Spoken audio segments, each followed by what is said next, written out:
The hum stops first. That electrical whisper you never noticed until it's gone, leaving behind a silence so complete it feels like the world is holding its breath. You keep waiting for the sound to return. It doesn't. Then comes the cold, seeping through walls that seemed solid just moments before, turning your home into something foreign and fragile. You're sitting in what was once your living room, now just shapes and shadows carved from darkness. Outside, streetlights that guided you home 1,000 times stand like dead sentinels. The refrigerator's gentle murmur has vanished. Your phone's screen becomes a small planet of light in an ocean of black. Everything familiar has sound, until it doesn't. This story is based on verified emergency management research and real historical data. What follows isn't prediction, it's observation. The first night of a winter blackout reveals something most people never consider. Your house isn't a fortress against the elements. It's a temporary agreement with physics, and that agreement just expired. You wait for the familiar click of the furnace kicking on. You listen for the distant hum of transformers working somewhere in the neighborhood. You tell yourself it's temporary, maybe 20 minutes, maybe an hour. The mind reaches for normal explanations because accepting the alternative requires a kind of mental reorganization most people aren't prepared for. But the real collapse isn't outside. It's the quiet moment when denial ends. In the first 15 minutes, your body begins a conversation with the cold that will determine whether you see morning. Your core temperature, steady at 98.6 degrees for your entire life, starts its descent. The human body is a furnace that burns roughly 2,000 calories a day just to maintain basic functions. When that external heat source vanishes, the biological accounting becomes ruthlessly simple. This is when the body remembers what the mind has forgotten: how to survive. You notice your breath forming small clouds in what used to be room temperature air. This isn't dramatic, it's clinical. Your house, designed to trap warm air and repel cold, begins losing the battle at a rate of roughly 2 degrees per hour once the heating system fails. In a 60-degree house, mild hypothermia can develop in older adults within 10 hours. Children lose heat faster. Their smaller bodies have less thermal mass to draw from. The confusion starts subtly. You might find yourself standing in a room and forgetting why you came there. Your fingers become clumsy with simple tasks like operating a flashlight or checking your phone. This isn't panic. It's your brain conserving glucose for essential functions as your core temperature drops toward 95 degrees. Clarity fades before you even know you're losing it. Emergency management research shows a predictable pattern in how people respond during the first night. Roughly 7 in 10 will wait at least 2 hours before taking any action beyond checking circuit breakers. They'll sit in the dark, wrapped in whatever blanket was closest, believing the power will return momentarily. This isn't foolishness. It's the mind's natural resistance to accepting that normal has ended. During Winter Storm Uri in Texas, February 2021, about 4.5 million homes lost power simultaneously. Indoor temperatures dropped to freezing. Families huddled in bedrooms. Burning furniture and fireplaces never designed for continuous use. Roughly 246 people lost their lives, most from hypothermia in their own homes. The storm revealed something uncomfortable about modern life.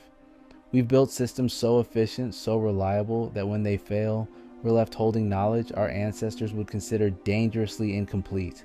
Your body knows things your mind hasn't learned yet. When core temperature drops below 96 degrees, shivering begins. This isn't discomfort, it's your muscles generating heat through rapid contraction, burning calories at 5 times the normal rate. Your body can maintain this for hours, but the fuel isn't infinite. The question is no longer comfort, it's endurance. You start making calculations without realizing it. Which room has the fewest windows? Where you left the candles? Whether the gas stove still works without electricity? These aren't conscious decisions. They're your survival instincts awakening from decades of dormancy, remembering skills encoded in human DNA long before central heating existed. The darkness changes everything. Familiar rooms become obstacle courses. Stairs feel steeper. Distances stretch. Your phone's flashlight creates a small circle of control in an increasingly uncertain world. But the battery percentage becomes a countdown timer you can't ignore. Every flicker of light feels like borrowed time.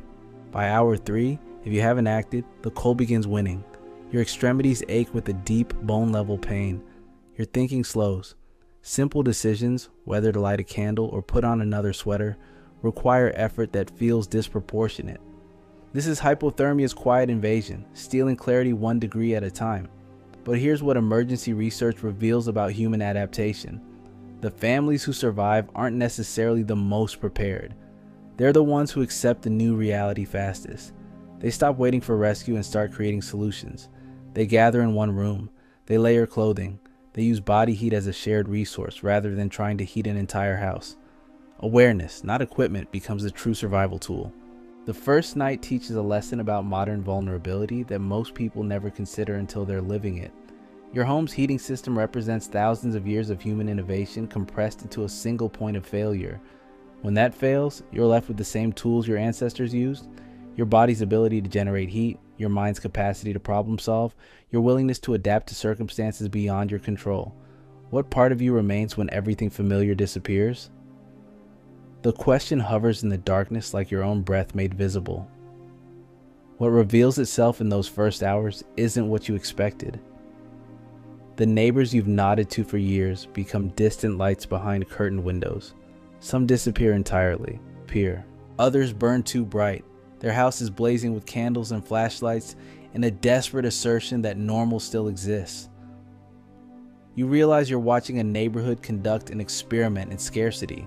Who conserves, who consumes, who adapts, who doesn't. Emergency management studies document this pattern across dozens of winter blackouts. The first behavioral split happens within 4 hours. About 6 in 10 households burn through their immediate resources, lighting every candle, running every battery-powered device, as if abundance of light can somehow restore abundance of power. The remaining 4 in 10 instinctively ration. They choose one room, one light source. They begin the mathematics of survival without conscious calculation. Survival isn't luck, it's adjustment speed. You find yourself becoming an accountant of small things. How many matches remain in the kitchen drawer? Whether that camping lantern still holds charge? The number of blankets distributed among bedrooms? These aren't preparations you remember making. They're decisions emerging from deeper programming, written in the DNA of ancestors who understood that winter and darkness weren't inconveniences to be solved, but realities to be navigated. The cold becomes a presence in your house. Not an absence of heat, but something with weight and intention. It settles first in the corners where warm air used to circulate. It pools in hallways. It climbs walls like slow water, finding every gap in insulation, every crack around windows that seemed perfectly sealed yesterday. Your breath begins clouding indoors as the house temperature drops past 60 degrees. This is when your body starts making executive decisions without consulting your mind. Shivering begins as an involuntary response. Your muscles contracting rapidly to generate heat through movement. But shivering burns calories at 5 times the normal rate. Your body can sustain this for hours, but the fuel isn't unlimited. As core temperature drops toward 95 degrees, something more concerning happens. Blood flow redirects from extremities to vital organs. Your fingers and toes begin a process of controlled abandonment, sacrifice to keep your heart and brain functioning. The body saves itself quietly without asking permission. The confusion that follows isn't dramatic, it's subtle. You might walk into a room and forget your purpose there. Simple tasks like lighting a match require more concentration than they should. Your body is rationing glucose to essential functions, leaving higher cognitive processes running on reduced power. This is hypothermia's quiet invasion, not the cinematic version of dramatic collapse, but a gradual dimming of mental clarity that happens degree by degree. Historical records from the 1978 blizzard in New England show a consistent pattern in how people responded during extended power outages. Those who survived the first week weren't necessarily the most prepared in terms of supplies. They were the ones who adapted their behavior fastest. They stopped trying to heat entire houses and focused on heating single rooms. They used body heat as a shared resource. They accepted that comfort wasn't the goal anymore. Survival was. By hour 6, if you haven't acted decisively, physics begins winning the argument. Your house, designed as a closed system to maintain temperature equilibrium, becomes a slow leak of precious heat into the infinite cold outside. Every window becomes a channel of lost warmth. Every door represents square feet of surface area bleeding heat into the night. The insulation that seemed adequate when backed by a furnace reveals itself as merely a delay mechanism, a way to lose heat slightly slower. The structure fails first, but not the species. But something interesting happens to families who recognize this reality early. They gather, not because someone suggests it, but because bodies instinctively understand that shared warmth is exponentially more efficient than individual heating attempts. Two people under one blanket don't just double the warmth. They create a microclimate. 3 or 4 people in one room can maintain livable temperatures through body heat alone, even as the rest of the house approaches freezing. The first night ends not with dramatic collapse, but with quiet recognition. You've learned something about the difference between comfort and necessity, about the gap between the life you planned and the life that emerges when systems fail. The house that seems solid reveals itself as temporary shelter held together by invisible agreements with forces beyond your control. What survives isn't what you expected. Morning light filters through windows that feel different now. The same glass, the same frames, but no longer barriers between inside and outside. They're membranes, permeable boundaries separating one version of cold from another. You notice sounds you've never heard before. The house settling without its electrical hum. Your own breathing in rooms that have become acoustic chambers. These aren't warnings. They're reflections on how people respond when certainty disappears. Someone in the neighborhood manages to get their generator running. The distant rumble carries across the silent streets like a heartbeat, proof that adaptation is possible, that humans find ways to restore what matters most. Not everything, just enough. The candle you lit hours ago has burned down to a stub, but it's still burning, a small victory against the dark. You realize the first night was never about the power coming back. It was about discovering which parts of you function without external support.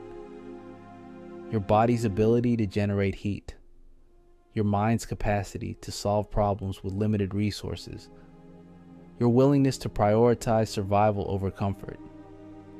These capabilities were always there, waiting beneath layers of modern convenience. The hum will return eventually, the familiar click of the furnace, the gentle murmur of appliances resuming their quiet work. But you'll hear them differently now. Not as permanent features of reality, but as temporary gifts. Systems that work until they don't. Agreements with physics that hold until they're renegotiated. If everything fell tonight, what part of you would remain? The question no longer feels theoretical. You've spent 12 hours discovering the answer. What remains is what was always there. The human capacity to adapt, to endure, to find warmth in unexpected places. The knowledge that survival isn't about having the right supplies. It's about accepting new realities fast enough to respond before the cold wins. This story studies survival behavior and disaster psychology for what it reveals about the human mind. That we're more resilient than we imagine, more adaptable than we practice, more connected to ancient skills than modern life suggests. The first night teaches these lessons quietly, degree by degree, until understanding becomes as natural as breathing visible air. Everything falls, awareness remains.